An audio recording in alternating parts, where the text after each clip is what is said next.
Dan hari ini saya mengajak kita bersama-sama melihat firman Tuhan yang kita boleh dapatkan dalam tuntunan firman Tuhan hari ini. Jangan menyerah adalah sebuah kata yang saya rindu bahwa kita semua di tengah keadaan masa yang seperti ini, terlebih lagi Tuhan rindu kita tidak menyerah.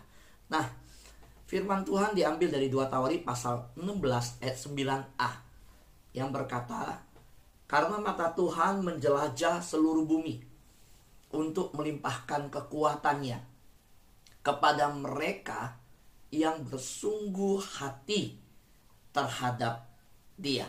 Nah, saya rindu kita boleh baca dan perkatakan ayat ini di rumah kita masing-masing. Mari kita juga ikut membaca, tidak usah buka mic yang di YouTube juga. Mari kita baca bersama-sama 2 Tawarik pasal 16 ayat 9a. Karena mata Tuhan menjelajah seluruh bumi untuk melimpahkan kekuatannya kepada mereka yang bersungguh-sungguh hati terhadap Dia. Saya mengingat pekerjaan dan karya Nuh. Itu dimulai dengan kalimat Tuhan bahwa Tuhan menemukan seorang yang hidupnya bergaul dengan Tuhan.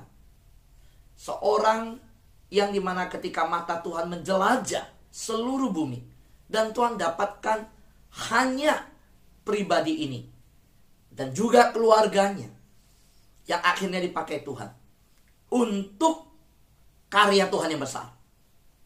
Pada waktu Tuhan akan melenyapkan seluruh penduduk bumi, di saat Tuhan seperti di Sodom dan Gomora membumi hanguskan Sodom dan Gomora, saat zaman Nuh Tuhan akan menurunkan air bah. Mata Tuhan menjelajah seluruh bumi untuk melimpahkan kekuatannya kepada mereka yang bersungguh hati terhadap Dia. Nuh ditemukan oleh Tuhan. Sahabat, doa ingat, pada waktu akhir zaman, mata Tuhan yang menjelajah seluruh bumi, Tuhan yang akan datang. Adakah Tuhan mendapatkan iman di bumi ini? Orang yang berkenan kepada Tuhan, merekalah yang hidup di dalam iman. Orang yang hidup di dalam iman, itulah orang yang bersungguh hati terhadap Tuhan. Karena seluruh dunia pada masa Nuh hidup penuh dengan tawaran, godaan, penuh dengan dosa. Bagaimana Nuh bisa hidup bersungguh hati terhadap Tuhan, itu satu cerita yang luar biasa tentunya. Hari ini kita semua tentu punya pergumulan ketika menjalankan kehidupan ini. Hidup ini adalah misi dari Tuhan. Kesempatan yang dari Tuhan untuk kita melayani Tuhan. Melayani Tuhan itu sebuah misi. Kemarin ada sahabat doa yang mengirimkan banyak gambar ke saya, bagaimana sebenarnya setiap tahun dia memberi sembako untuk orang-orang yang membutuhkan. Dia berkata memang tahun ini sembako tidak sebesar bingkisannya, ukuran minyaknya, ukuran gula, ukuran yang di dalamnya tidak seperti sebelum-sebelum pandemi. Tapi hatinya tetap rindu berbagi. Nah, dibagikan ke 150 orang. Saudara, itu misi. Ya, itu sebuah cara menyampaikan kebaikan Tuhan melalui hidup kita. Tapi ingat ya, misi bukan hanya bagi aja, ada banyak hal yang lain. Itu salah satu bagian, salah satu hal. Nah, dalam hidup kita ini, kita harus ingat hidup ini bukan bicara tentang kita, tapi bicara tentang Tuhan. Kalaupun kita adalah korban dari ketidakadilan, cerita tersebut juga bukan tentang kita. Walaupun hati kita sakit, hati kita diperlakukan nggak adil, tetap kisah hidup kita yang disakiti itu adalah tentang Tuhan. Kenapa bisa tentang Tuhan? tentang apakah kita bisa mempraktekkan pengampunan. Nah, hidup ini adalah sebuah misi. Siapapun kita, dari manapun berasal yang di Zoom dan di YouTube, hidup kita adalah misi yang dipercayakan Tuhan untuk kita jalani dan tentang karya Tuhan yang harus kita genapi. Mari kita ingat bahwa ketika Tuhan memberi saudara sebuah misi, saudara mungkin mengalami sebuah penundaan. Saudara mungkin mengalami kesulitan, jalan yang memutar. Saudara mengalami jalan buntu di sepanjang jalan. Dan ini adalah bagian alami dari kehidupan. Saudara harus siap untuk hal itu. Jangan pernah berpikir bahwa misi yang dari Tuhan, itu semua yang di depan pasti lancar. Pasti digenapi, itu iya. Tetapi semua pasti lancar? Enggak. Saudara yang terkasih dalam Tuhan, dalam pelayanan kita di gereja, misi Tuhan menempatkan kita di sebuah gereja. Mungkin dalam pelayanan kita pindah ke sebuah kota. Akhirnya kita bergereja di kota tersebut dan kita melayani. Kita menemukan karakter yang berbeda. Lalu kita punya misi yang dari Tuhan. Mungkin ada kesulitan. Atau kita mission trip. Atau kita melakukan apapun juga. Atau kita memberkati orang melalui pujian. Saudara diperintahkan Tuhan menciptakan lagu. Saudara diperintahkan Tuhan untuk memberkati orang dengan pujian. Saudara, ada anak Tuhan di sahabat doa yang keliling ke rumah-rumah Christmas, caroling gitu ya, muter ya, nyanyi di depan rumah orang. Ada tantangan? Ada. Mengalami penundaan bisa terjadi. Tapi ini harus kita miliki. Hati yang siap. Ketika Tuhan memberi kita sebuah misi, hati kita siap. Sehingga kalau ada penundaan, kita nggak marah. Ada kesulitan, kita tetap tidak menyerah. Ada jalan memutar, kita tetap tegar. Ada jalan buntu, kita tetap datang kepada Tuhan untuk memohon dan berlutut. Kalau saya pikir orang yang paling layak untuk marah atau menyerah, bukan marah, orang yang paling layak di dunia untuk menyerah dalam misi hidupnya, salah satu itu Nuh. Mengapa saya bilang Nuh? Saudara tahu berapa lama Nuh mengerjakan bahtera? 120 tahun dalam kehidupannya. Sepanjang hidup. Saya mau bertanya, sanggupkah kita menghabiskan 120 tahun pada sebuah proyek? Nggak ada kata dorongan loh. Tidak ada support loh. Nggak dimotivasi loh. Ayo jalankan. Mungkin diejek. Itu mungkin. Tidak dianggap. Itu mungkin. Dianggap nggak pada tempatnya bikin kapal. Mungkin. Tapi itu visi yang Tuhan kasih. Sesuatu yang orang nggak pernah lihat bentuk kapal. Nuh juga gak pernah lihat namanya bentuk kapal.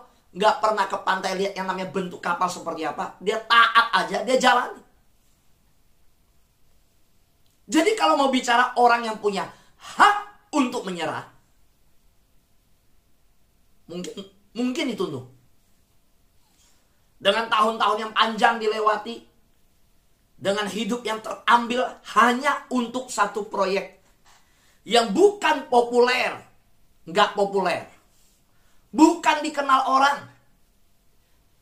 Semua nutup mata. Bukan dipuji orang. Semua mengejek. Bukan disambut. Semua menolak. Bukan didukung. Semua merendahkan. Tapi apa yang terjadi? Nuh lakukan itu. Nuh tidak menyerah. Saya tidak tahu bagaimana keadaan hidup kita hari ini. Pasti setiap kita punya banyak tantangan. Baru mau buka bisnis, ada tantangan baru. Baru mau jalankan sesuatu, Informasinya apa? Varian baru. Sekarang lagi heboh luar biasa. Kita punya satu rencana baru. Ada tantangan di depan. Atau hari-hari ini ada sebuah keputusan yang harus kita ambil. Panggilan pekerjaan kah? Atau surat penugasan? Mungkin engkau sebagai perawat, sebagai dokter di sini, sebagai insinyur, sebagai pengusaha, siapapun. Hari ini coba mari kita renungkan. Kalau saudara saat ini mendengar firman Tuhan ini yang di Zoom dan di YouTube, sedang memutuskan mau menyerah, sedang mau mempersiapkan diri berkata, habis ikut Zoom ini, dengar khotbah ini, Tuhan, kalau habis dengar firman Tuhan ini saya nggak dapat jawaban atas persoalan saya menyerah Tuhan. Berarti saudara sedang diperhatikan Tuhan. Mata Tuhan sedang menjelajah bumi dan Tuhan sedang menemukan saudara. Dan saudara tahu, ini yang Tuhan mau sampaikan. Jangan menyerah. Yuk sama-sama katakan, aku tidak akan menyerah. 1, 2, 3. Aku tidak akan menyerah. Ku tak akan menyerah pada apapun juga, sebelum ku coba semua yang ku bisa. Hari ini biar kita boleh terus memperkatakan ini. Aku tak akan menyerah sebelum aku coba semua yang aku bisa. Tetapi aku punya hati yang terus berserah kepada Tuhan. Sahabat doa yang terkasih dalam Tuhan, kalau kita lihat kehidupan Nuh mempercayai Tuhan. Ketika mendengar peringatan Tuhan tentang masa depan, Nuh percaya pada Tuhan. Meskipun tidak ada tanda-tanda banjir. Nah, ini iman yang kita bicarakan kemarin. Ini satu rangkaian yang bisa kita lihat bahwa kalau mau hidup berkenan kepada Tuhan, tidak mungkin tanpa iman. Modal di mana mata Tuhan ketika menemukan satu pribadi yang berkenan kepada Tuhan.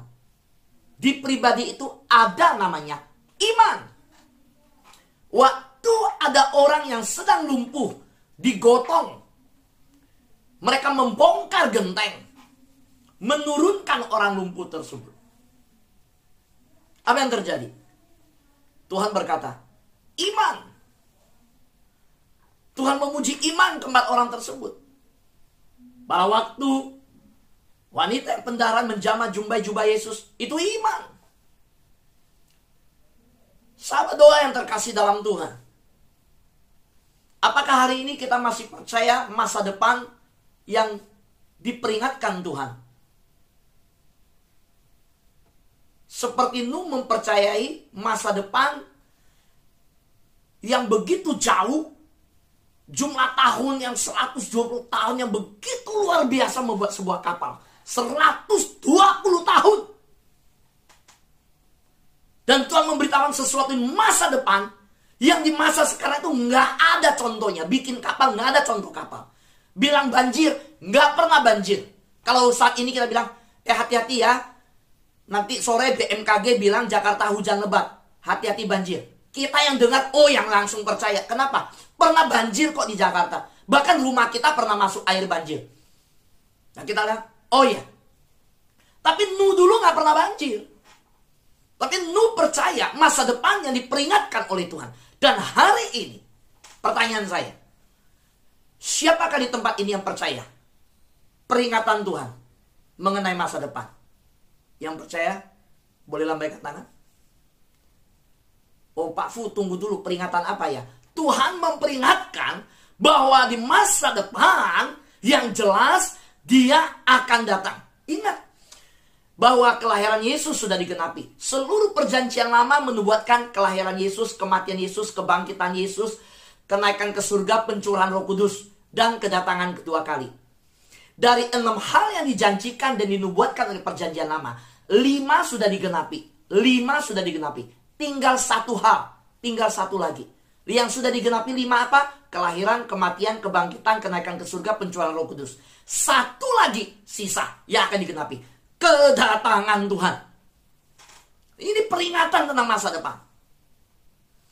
Dan hari-hari ini, tanda dari kedatangan itu semakin dekat. Salah satu tanda adalah penuaian besar yang sedang terjadi.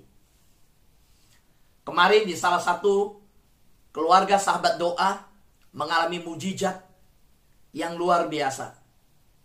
Sesuatu yang gak pernah diharap seorang yang belum percaya Tuhan Yesus, yang bahkan menolak Tuhan Yesus, yang tidak pernah punya rencana Yesus, pribadi Kristus Yesus itu sendiri datang menjumpai dalam sebuah penglihatan yang begitu nyata. Saudara, ketika melalui Zoom saya layanin, ayo kita berdoa, maukah ibu percaya Yesus, maukah membuka hati, hanya menangis. Dan masih dalam pakaian imannya yang lama, dengan pakaian saya mau percaya Yesus, mau terima Yesus, saya mau terima. Saudara, ini penuaian sedang terjadi.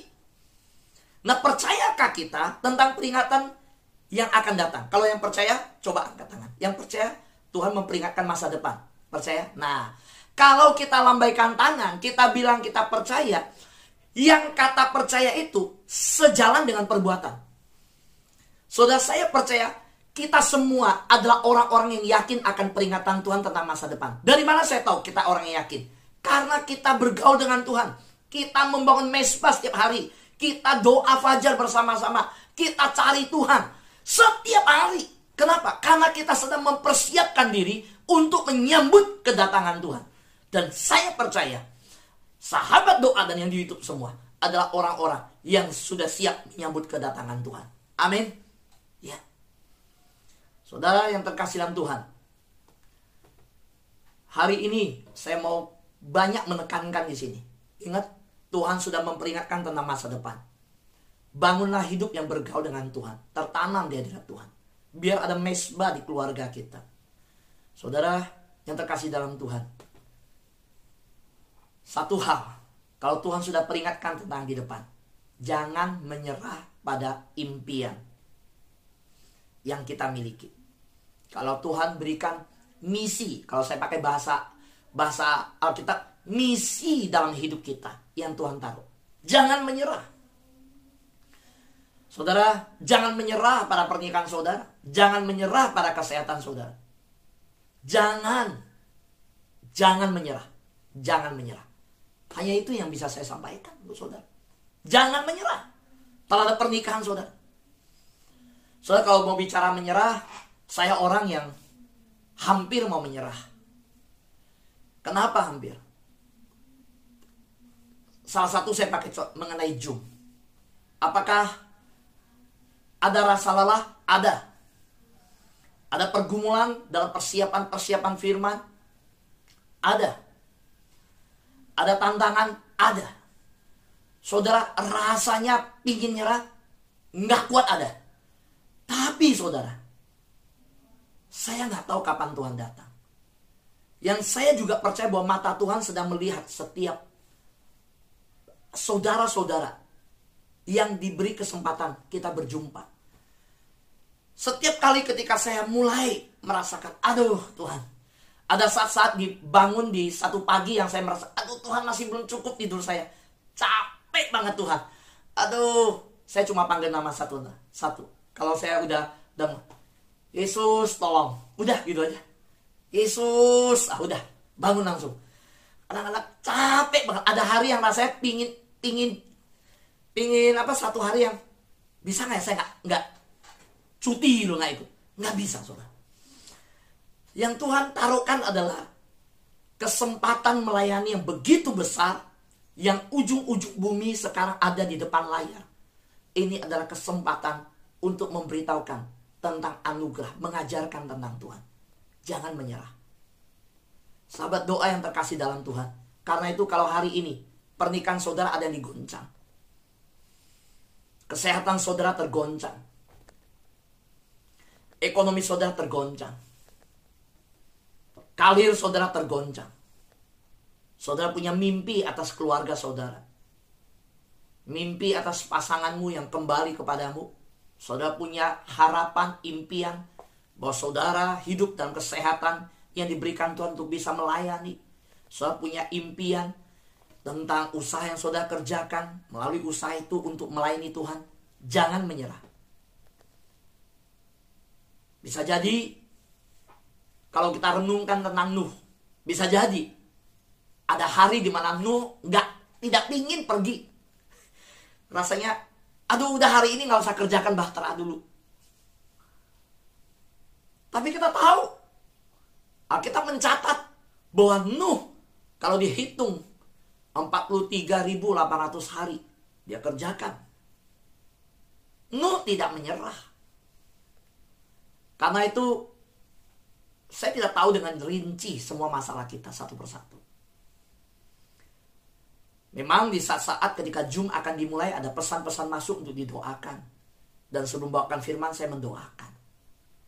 Tapi pasti di luar itu banyak punya pergumulan. Nggak terkatakan. Saya mau sampaikan. Kalau hari ini yang masuk ke Zoom dan ikut Zoom, ada yang sudah mau mengambil keputusan menyerah. Aduh saya nggak mau ikut lagi doa fajar. Aduh saya mau menyerah. Aduh saya nggak mau pelayanan lagi. Aduh jangan saya lagi. Saya mau berkata, hari ini Tuhan sedang menyapa hidupmu. Mata Tuhan menjelajah seluruh bumi. Dan Tuhan mendapatkan kiranya kita orang berkenan kepada Tuhan. Jangan menyerah. Waktu saya melihat perbandingan dari ayat arti dalam firman Tuhan yang kita baca di 2 Tawarik pasal 16 ayat 9a. Yang dikatakan bahwa karena mata Tuhan menjelajah seluruh bumi untuk melimpahkan kekuatannya kepada mereka yang bersungguh hati kepada Dia.